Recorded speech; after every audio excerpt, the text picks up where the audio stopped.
जंग में, अल्लाह ने मैदान जंग हजर में होता है, सफर में होता है। और जितनी टेंशन मैदान जंग में होती है, इतनी टेंशन जेहलम एकेडमी में नहीं होती कि आपने जोहर असर इकट्ठी पढ़ना शुरू कर दी। मैदान जंग में अल्लाह कह रहा है, मैदान जंग में नमाज का तरीका बदल दिया। अल्लाह इतनी टेंशन में तो क्यों डाल रहा है, हम जोहर के साथ इकट्ठी असर पढ़ लेंगे। और मगरिब और इशा में तो बहुत टाइम है, आधी रात 2:30-3 बजे तक कौन लड़ता रहता है, जंग थोड़ी होती रहती है इतनी। 2:30-3 बजे जाके मगरिब इशा इकट्ठी पढ़ लेंगे। अल्लाह ने कहा नहीं नहीं, ये नहीं करना, नमाज का तरीका मैं चेंज कर रहा हूँ, टाइमिंग चेंज नहीं कर रहा। और फिर मैं रेफरेंसेस के साथ इंशाल्लाह इस पे क्लिप रिकॉर्ड करवाने वाला हूँ। अच्छा मुफ्ती साहब, एक सही हदीस है कि अल्लाह के नबी सल्लल्लाहु अलैहि वसल्लम ने मदीना शरीफ में बिना बारिश बिना खौफ जो है नमाज़ों को जमा किया, लेकिन हमारी जो फ़िक़्ह हनफी है इसके अंदर इस चीज़ की इजाज़त नहीं दी जाती। तो इस हदीस से तो ये भी साबित हो रहा है कि बारिश और खौफ की हालत में तो वैसे ही जमा कर सकते हैं, लेकिन अल्लाह के नबी ने उसके बगैर भी की। तो इसके बारे में कुछ बताएं। असल में ये जो आजकल के स्कॉलर्स हैं ना, जो हर वक्त फ़िक़्ह हनफी के पीछे पड़े रहते हैं, ये हैरत इस पर होती है कि ये जिस हदीस से इस्तेदलाल कर रहे होते हैं ना, उस हदीस में ही इनकी मुखालफत हो रही होती है। ठीक है ना, यानी इनका तफक्को का आलम ये होता है। ये जो बुखारी मुस्लिम की हदीस है या अबू दाऊद की सही हदीस है कि नबी सल्लल्लाहु अलैहि वसल्लम ने बग़ैर किसी बारिश के, बग़ैर किसी उज़र के 2 नमाज़ें इकट्ठी पढ़ी हैं। इसमें यह कहाँ लिखा हुआ है हदीस में कि आप सल्लल्लाहु अलैहि वसल्लम ने एक नमाज को क़ज़ा करके दूसरी नमाज के वक्त में पढ़ा, यानी ज़ोहर को असर के वक्त में पढ़ा या असर को ज़ोहर के वक्त। ये कहाँ है? जमा करने का मतलब, जैसे अब्दुल्ला बिन उमर रज़ी अल्लाह तआला अन्हु से सही हदीस से ये बात साबित है, सही सनद से। अब्दुल्ला बिन उमर रज़ी अल्लाह शरह मानिल आसार में और भी दीगर हदीस की किताबों में, बैक़ी वगैरह में ये हदीस मौजूद है। ग़ालिबन शायद तिरमिज़ी में भी होगी, क्योंकि हमें पड़े हुए टाइम हो गया। इस टॉपिक पर इंशाल्लाह मैं आपसे दोबारा एक मीटिंग करूँगा, मैं पूरे रेफरेंसेस के साथ ना वो हदीसें आपके सामने पेश करूँगा। इसके अंदर एक जगह 3 टाइम्स का भी जिक्र हुआ है नमाज़ों के 3 औक़ात का।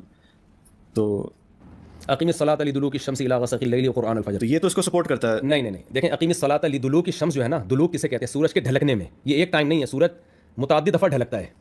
आप शायद ये साइज से इस्तेदलाल कर रहे हैं कि अक़ीमिस्सलात लिदुलूकी शम्सी इला ग़सक़िल लैल व क़ुरआन अल-फ़ज्र, नमाज कायम करो सूरज के ढलकते वक्त और रात के अंधेरों में और फजर के वक्त। यही है ना? तो आप कह रहे हैं इसमें तो 3 टाइम का जिक्र है। इसमें 3 टाइम का जिक्र नहीं है, इसमें 5 टाइम का जिक्र है। दुलूक शम्स जो है ना, सूरज का ढलकना, ये एक दफ़ा नहीं होता। जब भी सूरज में कोई बड़ा तगय्युर आता है तो उसको ढलकना ही कहते हैं। एक सूरज ढलकता है जब बुलंदी पे जाके लुढ़कता है, ये भी ढलकना है। फिर 45 डिग्री के ज़ाविये पर जब आता है तो ये भी ढलकना है। फिर जब सूरज बिल्कुल डूब जाता है तो ये भी ढलकना है। तो इसलिए तमाम मुफस्सिरीन इस यही तशरीह करते हैं कि इसमें 5 नमाज़ें आ गई हैं। किसी ने भी नहीं कहा कि 3 नमाज़ों का टाइम बयान हो रहा है।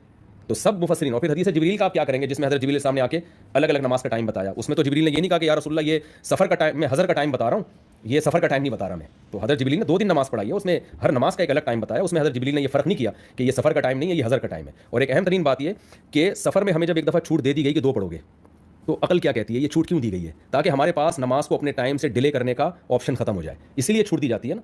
जब आप एक तरफ से सख्ती करते हैं, दूसरी तरफ से छूट देते हैं। तो एक तरफ से सख्ती इस्लाम ने ये की है कि नमाज क़ज़ा किसी कीमत पे नहीं कर सकते, तो दूसरी तरफ से छूट सफ़र में ये दी है कि सफ़र में हरज होता है तो 4 की 2 कर दी है। मैं फिर भी बता दूं कि मेरा मकसद किसी के मसलक पे या अहले हदीस पे तंज़ करना नहीं है, उनकी जो राय है उनको समझ में आ रहा है फॉलो करें। लेकिन मेरा मकसद ये कि आजकल के स्कॉलर जिस तरह मुज्तहिदीन को बदनाम करते हैं ना, और ये समझते हैं कि हम ही हैं, हमें कुरान और सुन्नत का पता है, बाकी ये इमाम हनीफा और उनके जो शागिर्द और सदियों से जो 50% से ज़्यादा उम्मत घास खाती आई है, इनको तो पता ही नहीं। तो मेरा मकसद सिर्फ उनको हाईलाइट करना। आजकल शुरू हो चुकी है एक और कमीनगी, आजकल शुरू हो चुकी है। अचानक एक नौजवान बेवकूफ जाहिल क्रिकेट खेलण दे शौकीन उल्लू दे पट्ठे जिन्हां नूं पुछण वाला कोई नहीं, ओ जी असीं क्रिकेट खेलनी हुंदी है ते ए मिर्जे पलंबर ने आख्या तुसीं नमाज़ां इकट्ठियां कर लो, खैर है असीं फिर जोर दे नाल साड़ियां पढ़ लैंदियां ने। ते मैं कहा तुसीं तां कुरान दे मुनकिर हो, बेहयाओ। अल्लाह ने कुरान में फरमाया इन्ना सलात कानत अलल मुमिनीना किताबन मौकूता, ते मैं नमाज़ां दा वक्त दे उत्ते नमाज़ां नूं फर्ज कीता है। नमाज तो अगे पीछे ना करी, वक्त ते पढ़, फजर दे टाइम ते पढ़, जोर दे टाइम ते पढ़, असर दे टाइम ते पढ़। तू कानून ना इकट्ठियां करन वाला गोलिया। ओ जी नबी पाक ने हज दे मौके ते कीतियां सन। ते मैं कहा तू नबी है? सुन्नी बंदा बोले, दुआ बंदा ना बोले। तू नबी है, ये नबी का इख्तियार है, ये नबी का इख्तियार है, और ये हज के मौके पर है। बस जितने चूड़े चमार उठ के बह गए और दीन की बातें करना शुरू कर दी। और तुम जैसे फेसबुक पे, ਇਹਦਾ मतलब है ਤੁਸੀਂ ਚਾਹੁੰਦੇ ਹੋ कि मुसलमानी च कोई आसानी हो जाए। इकबाल कहता है तुमने आसान समझ रखा है मुसलमान होना, ਤੁਸੀਂ आसान समझ रखा है। एडा मेरा पुत्र शॉर्टकट मुसलमान ना बन, और फिर इस चवल ਦੀਆਂ ਗੱਲਾਂ सुन के।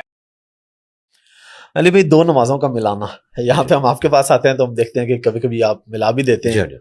एक तो मिलाना कब मिलानी चाहिए, बगैर उज़्र के भी मिला सकते हैं। और इसी के साथ ही मैं चाह रहा हूँ मैं सवाल एक दफ़ा पूछ लूँ और आप डिटेल में जवाब दे दें। कसर नमाज की क्या हैसियत है, कितने किलोमीटर के बाद होगी, और अगर उस वक्त में आपको जमात मिल रही है तो अफजल क्या है, पूरी पढ़ना अफजल है कि कसर पढ़ना अफजल है? देखिए 2 अलग सवाल है मेरे ख्याल है। हम पहले पोर्शन को पहले एड्रेस करते हैं, कसर को आप अलग करें। ठीक है, जो नमाजों को जमा करना, ठीक है। इस हवाले से जो जामिया तिरमिज़ी की और हाकिम की एक रवायत पेश करते हैं कि जिसने नमाजों को जमा कर लिया या वक्त गुजार दिया तो वो जहन्नम के किनारे पे आ गया। ये तो जाली रवायत है। जो सही रवायतें हैं वो तो इमाम तिरमिज़ी ने खुद भी इसके ऊपर जरा की हुई है, ये अक्सर लोग पेश कर रहे होते हैं। जो सही रवायतें हैं वो तो मुस्लिम शरीफ में है, ऊपर तले 10 अहादीस हैं, 1628 से 1637 इंटरनेशनल नंबरिंग के मुताबिक, 1628 से 1637 तक। اور اس کے اوپر باقاعدہ باب باندھا گیا امام نووی کی طرف سے، کیونکہ باب انہوں نے بعد میں باندھے تھے، کہ سفر اور حضر دونوں میں نمازوں کو جمع کرنا۔ اس میں ابن عباس فرماتے ہیں کہ نبی علیہ السلام نے بغیر خوف کے، بغیر بارش کے، مدینہ شریف میں یعنی بغیر سفر کے، ظہر اور عصر کو جمع کیا اور مغرب اور عشاء کو جمع کیا۔ تو تابعین کہتے ہیں کہ ہم نے پوچھا کہ یہ نبی علیہ السلام نے کیوں کیا؟ تو دو جملے انہوں نے بولے، تاکہ امت کے لیے کوئی تنگی باقی نہ رہے، حرج، اور امت کے لیے آسانی ہو جائے۔ دو جملے بولے، تنگی باقی نہ رہے اور آسانی ہو جائے۔ نبی علیہ السلام تو قیامت تک کے لیے پیغمبر ہے نا۔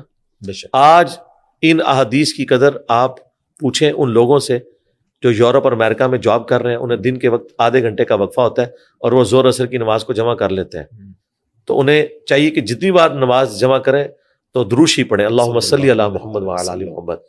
آپ کے پیغمبر نے آپ کے لیے کتنی آسانی رکھ دی تھی، آپ کا بھی سوچا انہوں نے اس وقت، اور ظاہر ہے اللہ کی اجازت سے۔ اہل تشیع بھی قائل ہیں اس چیز کے کہ نمازیں جمع ہو سکتی ہیں۔ البتہ حیران کن بات ہے کہ اہل تشیع کے ہاں نہج البلاغہ میں مولا علی کا ایک خط جو انہوں نے گورنروں کے نام لکھا، اس میں انہوں نے نماز کی تاکید کی تو 5 نمازوں کے الگ اوقات مینشن کیے، شیعہ کی کتاب نہج البلاغہ کے اندر۔ اچھا، ہم شیعہ علماء سے جب پوچھتے ہیں وہ کہتے ہیں ہم بھی یہی کہتے ہیں کہ افضل یہی ہے کہ الگ پڑھا جائے، ٹھیک ہے، لیکن جس طرح اہل سنت نے یہ ضد بنا لی ہوئی ہے کہ انہوں نے جمع کرنا چھوڑ دیا، ہم نے بھی علیحدہ پڑھنا چھوڑ دیا، ہم اس سنت کو سختی سے اڈاپٹ کیے ہوئے ہیں کہ ہم نے جمع کرنا ہی ہے۔ ہم کہتے ہیں کہ دونوں کے ہاں جمع کرنا بھی ہے اور افضل الگ وقت میں پڑھنا، ٹھیک ہے، اور یہ افضلیت اس شخص کے لیے ہے جس کے پاس ٹائم ہے، لیکن جس کے پاس ٹائم نہیں ہے یا کوئی مسافر ہے، مسافر تو ہمیشہ ہی نمازوں کو جمع کرے گا نا۔ اس کے علاوہ بھی یہ کہنا کہ مجبوری ہونا شرط ہے، بھائی جب ابن عباس یہ کہہ رہے تھے بغیر خوف کے، بغیر بارش کے، بغیر سفر کے، اب کتنے ایک یعنی بعض علماء غلوف کا شکار ہیں، وہ کہتے ہیں جی انہوں نے بغیر خوف، بغیر بارش، بغیر سفر بولا ہے، بغیر مجبوری تو نہیں بولا۔ بھئی وہ یہی تو بتانا چاہ رہے تھے، اگر انہیں پتا ہوتا کہ آپ نے یہ پخ نکالنی ہے ابن عباس کو آج کے زمانے میں تو یہ بھی ساتھ بول دیتے۔ جب کوئی یہ بات کر رہا ہے وہ کیوں کر رہا ہے؟ ابن عباس فقیہ صحابی تھے، انہیں پتا تھا کہ بڑی بڑی یہ 3 وجوہات ہیں، خوف، بارش اور سفر، جس کی وجہ سے نمازیں بھی قصر ہوتی ہیں، سفر کے اندر نمازیں نبی علیہ السلام نے جمع کی ہیں، ایون جماعت بھی چھوڑی جا سکتی ہے، جو بخاری مسلم میں ہے کہ بارش میں تو نبی علیہ السلام اناؤنسمنٹ کرواتے تھے صلو فی الرحال، گھروں میں نماز پڑھو، سردیوں میں بھی گھروں میں نماز پڑھ لو، زیادہ سخت سردی ہو تو وہی بتانا چاہ رہے تھے۔ اور پھر آگے جملہ دیکھیں کہ امت کے لیے آسانی ہو جائے، کوئی تنگی باقی نہ رہے۔ اس زمانے میں بھی یہ مسئلہ کھڑا ہوا تھا۔ ابن عباس ایک دفعہ درس دے رہے تھے، مغرب کا وقت داخل ہو گیا، انہوں نے درس کنٹینیو رکھا، ایک بندہ کھڑا ہوا، ان کا حضرت مغرب کی نماز پڑھائیں۔ ابن عباس نے کہا بیٹھ جاؤ، 2 بار 3 بار، ان کو غصہ آ گیا، انہوں نے کہا تو مجھے سنت سکھائے گا؟ اللہ کے نبی علیہ السلام نے بغیر خوف کے، بغیر بارش کے، بغیر سفر کے مدینہ شریف میں نمازیں جمع کروائی ہیں، تو میں سنت میں عمل کر رہا ہوں۔ یعنی جب علمی مجلس ہوگی پھر نمازیں جمع ہوں گی تاکہ کنٹینیوٹی نہ ٹوٹے۔ ہم بھی یہی کرتے ہیں، اتوار والے دن یہ اس طریقے سے نمازیں جمع کرتے ہیں تاکہ کنٹینیوٹی نہ ٹوٹے۔ اور ویسے روٹین میں آپ ظاہر روٹین میں لادا ہی پڑھتے ہیں، اپنے اپنے وقت میں پڑھتے ہیں، ٹھیک ہے، ہمیشہ سے یہی ہے۔ اچھا، اب اگلی چیز، اس تابی نے جب ڈانٹ کھائی نا، مسلم شریف میں آتا ہے ابن عباس کی، وہ اٹھے، ان کو یقین نہیں آیا، ان کا شاید یہ غلط بیانی کر رہے ہیں، وہ حضرت ابو ہریرہ کے پاس چلے گئے اور پوچھا، تو حضرت ابو ہریرہ نے انہیں ڈانٹا، ان کا بالکل ابن عباس نے ٹھیک کہا، یہ نبی کی سنت ہے، ٹھیک ہے۔ میں جب یہ حدیث بیان کرتا ہوں میں کہتا ہوں ایک سنی کھڑا ہو گیا، پھر ابو ہریرہ نے اسے بتایا کہ بھائی ابن عباس شیعہ نہیں ہے، یہ سنیوں کا مسئلہ ہے، ٹھیک ہے، یہ ایگریڈ اپون مسئلہ ہے۔ اب رہا یہ کہنا کہ امام ترمذی نے جامعہ ترمذی میں نقل کیا ہے کہ امام شافعی اور احمد بن حنبل کہتے ہیں کہ اگرچہ یہ حدیث صحیح ہے لیکن بغیر مجبوری کے نمازیں جمع نہیں ہو سکتی، تو بھائی یہ اماموں کے فتوے ہیں، ٹھیک ہے، وہ حدیث خود بول رہی ہے۔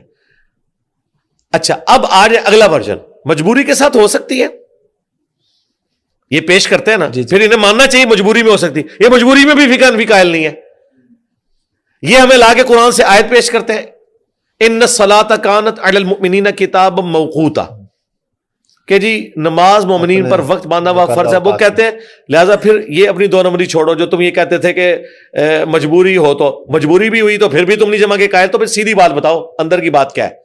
یہ وہ کام نہ کرو کہ جی ہم قرات سن رہے ہیں اور قرآن میں حکم ہے وَإِذَا قُرِئَ الْقُرْآنُ فَاسْتَمِعُوا لَهُ، ہم کہتے ہیں زور اثر میں دکانوں کا حساب کیوں کرتے ہو، وہاں تو قرات کی آواز نہیں آ رہی، پھر کہتے ہیں نہیں جی امام کی قرات مقتدی کے لیے کافی ہے. تو ایک بات پہ رہا کرو نا، یہ تو نہیں کہ ہم ایک مسئلہ حل کرتے ہیں، ایک طرح سے چپ نکالتے ہیں تو دوسری طرف نکل جاتے ہو. یہاں پہ بھی یہی حرکت کرتے ہیں، لیکن میں تو آخری چپ بھی ان کا نکالوں گا. میں اس سے بھی آگے جاؤں گا کہ اگر آپ اس لیول کے اوپر اترتے ہیں نا کہ آپ کہتے ہیں کہ جی مجبوری کے بغیر بھی قرآن میں حکم آیا کہ وقت مقرر ہے، تو سرکار پھر نمازوں کے اوقات بھی قرآن بتائے گا. تو قرآن میں تو نمازوں کے 3 اوقات آئے ہیں. سورہ بنی اسرائیل، سورہ ہود میں دیکھ لیں، بنی اسرائیل میں تو واضح اللہ تعالیٰ نے نمازوں کے 3 اوقات بتائے ہیں. فجر کی نماز کا وقت ذکر کیا، اس کے بعد دن کی نماز اور پھر رات کی. رات میں مغرب اور عشاء اور دن میں ظہر و عصر. میں یہ چیلنج کرتا ہوں کہ کسی آیت میں مجھے مینشن کر کے کوئی 5 اوقات کو بتائے. یہ گھیر گھار کے بتاتے ہیں، اور وہ جن آیات سے بتاتے ہیں وہاں پہ تو ذکر کا ذکر آیا ہے، اور اس میں بھی اسپیسیفکلی اس طرح نہیں ہے کہ یہ والا ٹائم ہوگا پھر اثر ہو جائے گی. نہیں، قرآن میں 3 ہی اوقات آئے ہیں، فجر الگ سے، دن کی نماز اور رات کی نماز ہے. ٹھیک ہے، دن کی نمازوں میں جو یہ تفریق ہے نا کہ 2 الگ اوقات ہیں، یہ حدیث میں آئے. ٹھیک ہے، قرآن کی روح سے اوقات 3 ہیں، بالکل ہم بھی کہتے ہیں کہ 3 اوقات میں ہی 5 نمازیں پڑھنی چاہیے. اگر آپ کہتے ہیں نہیں جی حدیث میں 5 اوقات ہیں، پھر سر حدیث میں پھر نمازیں جمع کرنے کا بھی آیا. ایک ٹکٹ میں آپ کو 2 مزے نہیں کرنے دیں گے. اگر 5 اوقات آئے ہیں حدیث میں، تو وہی حدیث پھر بتا رہی ہے کہ نبی صلی اللہ علیہ وآلہ وسلم نے اجازت دی ہے، اور ایک ایسی جمع ہے جو ان کو بھی کرنی پڑتی ہے. قرآن کا حکم یہ بھی توڑتے ہیں حج کے موقع کے اوپر. تو قرآن میں کہاں لکھا ہے کہ حج کے موقع پہ آپ نمازیں جمع کر سکتے ہیں؟ کہتے ہیں نہیں، نبی علیہ السلام نے ظہر اثر کو جمع کیا عرفات میں، اور مغرب اور عشاء کو مزدلفہ کے اندر جمع کیا ہے. وہاں پہ پھر کہاں گیا ان الصلاۃ کانت علی المؤمنین کتابا موقوتا. بھائی اس آیت کی تفسیر امام حنیفہ نہیں بتائیں گے، امام شافعی نہیں بتائیں گے، اس کی تفسیر رسول اللہ خود بتا کے گئے صلی اللہ علیہ وآلہ وسلم کہ امت کے لیے آسانی ہے. زور اثر میں ٹالرنس ہے، یہ جمع ہو سکتی ہے زور کا وقت داخل ہونے سے لے کر غروب آفتاب سے پہلے کسی بھی وقت، اس میں بھی آخری 15-20 منٹ کو اوائڈ کیا جائے، لیکن نماز پھر بھی ہو جائے گی. اور مغرب اور عشاء غروب آفتاب سے لے کر طلوع فجر تک کسی بھی وقت آپ رات کے پہر میں جمع کریں.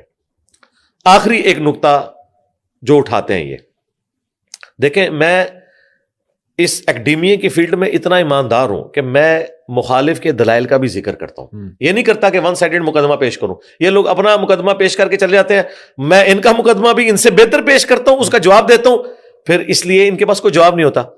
آخر میں یہ کہیں گے کہ مسلم شریف میں وہ جو حدیثیں آئی ہیں نا نمازیں جمع کرنے والی، تو اس میں 2 تابعین آپس میں گفتگو کرتے ہوئے کہتے ہیں کہ لگتا ہے کہ نبی علیہ السلام نے مغرب کو آخری وقت میں پڑھا ہوگا اور عشاء کو اول وقت میں پڑھا ہوگا، اور ظہر کو آخری وقت میں اور عصر کو اول وقت میں. یہ تابعین کا جو قول اس میں نقل ہوا ہے نا آپس میں گفتگو، اس کی پلی لیتے ہیں پھر حنفی حضرات. وہ کہتے ہیں دیکھو جی یہ جمع سوری ہوئی ہے، یعنی یہ جمع تقدیم یا جمع تاخیر نہیں ہے، جمع سوری ہے. اور پھر وہ کہتے ہیں جمع سوری کو تو ہم بھی مانتے ہیں. اچھا آپ مانتے ہیں تو سرکار پھر اس کا ڈھنڈورا پیٹے، کوئی ہمیں مسجد ایسی دکھائیں جہاں آپ جمع سوری کرواتے ہوں، تاکہ وہ مجبور حضرات جو لوگ 3 اوقات ہی نکال سکتے ہیں وہ جا کے جمع سوری کر لیں. کرتے کوئی نہیں، صرف کہنے کی حد تک ہے، صرف ایک جواب دینے کی حد تک. دوسری بات، یہ تابعین کا اپنا خدشہ ہے، ہمارے نزدیک یہ ان کا موقف غلط ہے. ٹھیک ہے، اس کی وجہ یہ ہے کہ جامعہ ترمذی میں باقاعدہ حدیث موجود ہے کہ نبی علیہ السلام نے جمع تقدیم بھی کی ہے، یعنی زور کے ساتھ اثر، جمع تاخیر بھی کی ہے عصر کے وقت میں جا کے زور اثر، ٹھیک ہے، اور جمع سوری بھی کی ہے. یہ تینوں طریقے کو امام ترمذی نے پوری تفصیل کے ساتھ لکھا، یہ سنت ہے. بلکہ بخاری مسلم میں یہ آیا ہے کہ نبی علیہ السلام اگر ظہر کے وقت گھر سے ٹریولنگ سٹارٹ کرتے نا تو زور اثر کو آپ جمع کر کے نکلا کرتے تھے، اور اگر آپ صلی اللہ علیہ وآلہ وسلم ظہر سے پہلے نکلتے تو پھر آپ پڑاؤ عصر کے وقت میں کرتے تھے، زور اثر کو وہاں جمع کرتے تھے تاکہ یہ یعنی ایک ہی وضو میں دونوں نمازیں پڑھی جا سکیں. اب یہ کہنا کہ جو نبی علیہ السلام نے مسجد نبوی میں نمازوں کو جمع کیا، اس کا مطلب کوئی یہ بتا رہا ہے کہ نبی علیہ السلام نے پہلے مغرب کی اذان دلوائی 1.5 घंटे बाद इशा का वक्त दाखिल होता है एटलीस्ट, अरब में भी और यहाँ सब कॉन्टिनेंट में। फिर 1.5 घंटे उन्हें कहा कि मैं उम्मत के लिए सानी करने लगूं, तुम 1.5 घंटे इंतजार करो। और जब 10 मिनट रह गए इशा का वक्त दाखिल होने में, तो कहा चलो मगरिब पढ़ो इशा। तो ये आसानी हो रही है, ये तकलीफ में डालने वाली बात है। वो 1.5 घंटा आपने जिंदगी का छीन लिया। आसानी इंप्लाइड ही इसके अंदर है कि पूरे इस पोर्शन में किसी भी वक्त 2 नमाजों को जमा किया जाए। फिर उस जमाने में तो आप घड़ियां भी नहीं थी, कौन हिसाब लगा सकता है कि जी 6:18 पे हो रही है मगरिब और इशा होनी है जी 7:00 पे, लिहाजा 7 इतने पे आप मगरिब पढ़, ये हो ही नहीं सकता। ये एक टॉलरेंस है कि जोर का वक्त दाखिल हुआ, अब आप किसी भी वक्त अंदाजे से सेंटर में कर लें वो सूरी है, जोर के साथ ही कर लें वो तकदीम है, और असर के वक्त में कर लें वो ताखीर है। इसका कोई आप बेंचमार्क इस तरह कर ही नहीं सकते। और मुझे बताइए आसानी तो तभी होगी ना जब आपको ये इक्वेशन ना लगवानी पड़े कि आप जिस वक्त, अच्छा ठीक है असर का वक्त दाखिल हुआ है, सवारी रोक लो।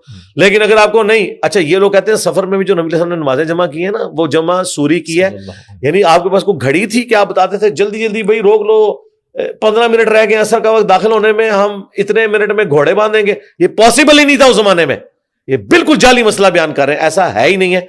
ये तीनों तरीके सुन्नत है, जोर के साथ असर, सेंटर में और आखिरी वक्त आखिर में। और इसको सपोर्टिव वो मुस्लिम शरीफ की हदीस है, वो जो एक औरत थी जिसे इस्तिहाजा का इशू था, यानी हैज के बाद भी खून आता था, उस पर गुस्ल तो नहीं होता लेकिन वुजू तो करना पड़ता है। तो नबी इस्लाम ने उसे कहा था कि तुम जोर आखिरी वक्त में और असर अव्वल वक्त में पढ़ लिया करो। यानी बीमार औरत को नबी इस्लाम ने नमाजें जमा करने का कहा है, और उसमें जमा सूरी प्रेफरेबल है। हम कहते हैं जमा सूरी प्रेफरेबल है क्योंकि उसमें किसी का भी इख्तलाफ नहीं रहेगा। यानी आज भी हनफी ये बात मानते हैं कि जमा सूरी कोई करे तो नमाज अपने वक्त में अदा कर रहा है। अगरचे अव्वल वक्त में नमाज अदा करना अफजल है, लेकिन जोर कोई आखिरी वक्त में अदा करे और असर को अव्वल वक्त में, तो ये जायज है। तो अगर किसी को ज्यादा वाम है ना तो वो जमा सूरी कर ले, लेकिन उम्मत से आप ये आसानी ना छीने। तकदीम, ताखीर और सूरी सारी सुन्नत है, और ये इस दौर के अंदर तो इतनी बड़ी नेमत है यूरोप और अमेरिका के लोगों के लिए। और वहां तो वैसे ही वो ना सिर्फ नमाजों को जमा करेंगे बल्कि कसर भी कर सकते हैं, क्योंकि सब वेज में अपने शहर से 20-25 किलोमीटर से ज्यादा ही वो सफर करते हैं। और मुस्लिम शरीफ में 3 फरसख यानी 9 मील अरेबिक माइल, वो ऑलमोस्ट 20 किलोमीटर बनते हैं। वो नॉटिकल माइल के करीब होता है अरेबिक माइल। ये माइल का लफ्ज जो है ना अरबी से अंग्रेजी में आया हुआ है, पहले हम दुनिया के बादशाह थे ना, ये मील का लफ्ज मुस्लिम शरीफ में मौजूद है, ये माइल बना इधर आके। तो 20 किलोमीटर से ज्यादा अगर कोई शहर से बाहर निकलता है, और बुखारी शरीफ में आया कि 19 दिन के अंदर अंदर उसका क़याम है, ठीक है, तो फिर वो नमाजों को कसर भी कर सकता है, नमाजों को जमा भी कर सकता है। बाकी जो इसमें जमात वाला इशू है ना, मुसाफिर से जमात वाला मामला फिर साकित हो जाएगा। जाहिर है वो ऑलरेडी एक कैटास्ट्रॉफिक कंडीशन में है, ठीक है, तो उसके लिए जरूरी नहीं कि जमात का एहतमाम करे। इवन आम एक मुकीम है, वो नमाजों को जमा करना चाहता है, तो जाहिर है जोर तो पड़ेगा जमात से, उसके बाद असर अब नहीं पड़ेगा ना। जमात कैसे करवाए? या तो फिर किसी को कहे कि 2 सुन्नतें तुम नियत करो, मैं साथ तुम्हारे कर लेता हूँ, या और सोल्यूशन मैंने दिया है कि आप एक वाली मस्जिद में जोर पढ़ें, 1.5 वाली में असर की नियत कर लें जोर वाले इमाम के पीछे, ये भी जायज़ है। बुखारी में है, मुस्लिम में भी। मुआज़ इब्न जबल कहते हैं कि मैं नबी इस्लाम के पीछे इशा की नमाज पढ़ता था, फिर अपने गाँव में जाके गाँव वालों की इशा में इमामत करवाता था। इससे इमाम बुखारी ने रिजल्ट निकाला है कि जो नफिल वाला मुतनफिल है उसके पीछे फर्ज वाले की नमाज दुरुस्त है। अगर नफिल वाले के पीछे फर्ज वाले की नमाज दुरुस्त है तो फर्ज वाले के पीछे दूसरे फर्ज वाले की नमाज भी दुरुस्त होगी।